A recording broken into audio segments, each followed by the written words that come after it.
So here's two questions for you guys. How would your friends and Fed owners describe you, and what qualities do you think an effective Fed owner slash host need to have?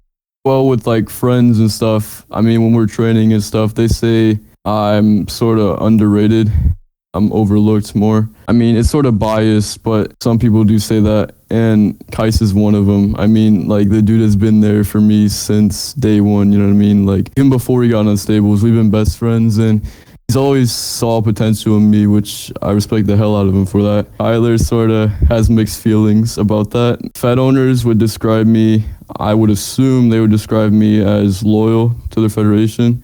I'll do everything in my power to support the federation, to promote them, because like as a former Fed owner myself, I understand the stress built on Fed owners that like they get really overlooked and not really promoted, which I sort of help out with that by sending invites to my DMs and everything, you know what I mean? But yeah, I'm just really supportive for Feds, and yeah, honestly, I can't stress this enough. FO does a really good job with this. That's why I attend them a lot. I go to a lot of Feds, and the first thing I see, man, is high carders getting booked for number one contender opportunities, and they either are holding a title or they just show up once and get booked for a number one contender. You know what I mean? And that's like really like frustrating, especially if I'm loyal to a federation. I go there a lot, and I see them just not giving me any recognition. And EIW, for example, I mean, I've been there for like ever since they rebranded. Like, they rebranded like 2 times. He started up like 2 Feds in a row, dude, and I've been there for so long. And I mean, Noah has given me so many opportunities and all that, but like looking at it now, there's not really any new guys.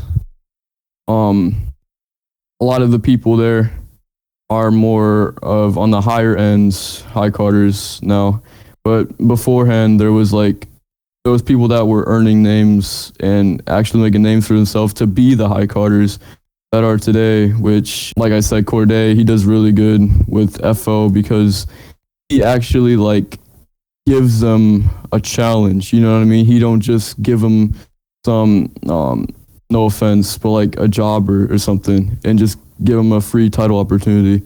All right, so I think my friends would describe me as like, some of them say underrated, but like most of the ones that stick with me, sometimes they can call me like overrated now, because like at this point, like I can just walk into a Fed and get pushed, and like I don't like that, because like it doesn't make the Fed look good, but like at the same time, I like the shots that I'm getting. You're not gonna get a lot of people to come back to your Feds, because most of these high carders, when they get pushed at your Feds, they just want to go there for like just a match. It doesn't mean they're actually gonna come back this time. So like I'm just saying, to you Fed owners out there, you guys need to like stop doing that. I think you should talk to like all your superstars, or you should try, and like especially like how it is now, how there's like you have to upload their games and stuff. I feel like that's like an ability where you can talk to your superstars easier, because like you have to basically now. And I think Evo does that really well, because like he makes divisions, and most of the divisions help each other. He wants a lot for his superstars, and he just wants to make everybody big. Like, I've seen stars in HW and FO. Like, I've never seen other Feds, but they're respected there because like it's harder there. Everybody's getting pushes. It's just like not just one person.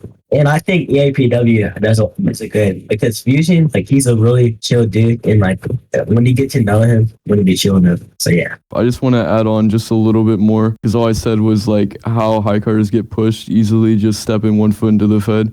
I also want to add like what Kyler mentioned. I mean, communication, you know what I mean? Like, say you're pre-booked or something, or say they have plans for you and they don't tell you ahead of time, and they just say it like as soon as they planned it, like that day, like before the show, like half an hour before the show.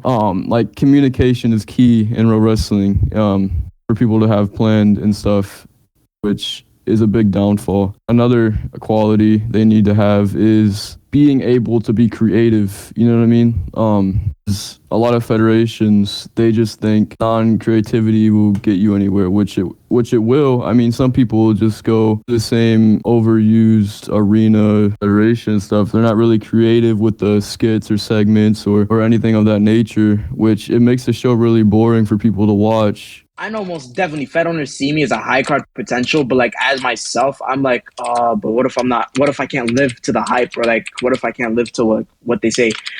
Friends, I don't even know if they see something in me or not, because people could say, oh, I see like this in you, and I could like tell you could be the future of this and that and that, and I actually believe in you. I mean, there's a few friends that I believe that say that, but I mean, like anybody could say that. This is for every Fed owner, bro. I feel like you should give everyone opportunities type shit, right? Don't put high carders instantly into your world division for them to like pull up Brock Lesnar. Like EWE, for example, like I mentioned that Fed. Literally, I came there. He's not instantly pushing me for the world title because he already has people like set up and everything. He's not actually pushing what he already has planned out and everything, which is like something you don't see nowadays. And there's like Feds like EEW, right? It's an okay Fed. I mean, they could improve it a lot, but they consistently like look for high carders. Like you should low-key try to just build characters. Like FO, that's literally, if I was going to quit and there's only one Fed I could go to, like how most of the high cards do now, it'd be fucking FO, because literally you can go there and you have to work and you're gonna fight high carders, but those high carders aren't gonna get instantly pushed because they beat you. No, they're gonna go through the same shit you've been through. They have to go through the same time period, waiting and everything. And if you're doing good, you'll be put in the division and on so forth. You know what I mean? It's just like, it's just a matter of time. I don't like it when Fed owners instantly put someone into the division. Like, if you've been there before and you're inactive, I mean, the same goes with that. I mean, you work back for it. But for me, I mean, I'd enjoy it, but it just like, it makes the competition seem so easy because you're instantly going for a world title, and you really didn't work for it. And there's other people that are like that, grinding day and night. They're actually trying to like train and prove and do everything, but they're not getting these pushes. So that's something Fed owners have to improve on 100%, 110%, man. Oh yeah, back onto the friends thingy. Wait, Kyler. Yo, honestly, I feel like he feels potential in me. I don't know if he does, because he low-key be brutal during our training sessions. Bro, it's like toxic. Travis, I don't know either. I mean, if he does, then thank you, low-key, thank you. But for sure, day one, he's been putting the work in. So it's obviously supports to him, everything. Good shit with everything you've done, especially you started off as a jobber and everything, and now you're mid carder. Kyler, same thing with you. I mean, you didn't even start off as a low carder. You started off mid, like mid. I wouldn't say mid high, but yeah, that work improves and everything. But with me, I wouldn't know if they knew, or if they thought anything of me. I mean, all right, that's everything, guys. Thanks for watching that video. And hey, if you like what you see, we've got tons of content right here on the Roblania Network. We hope you like, comment, and subscribe.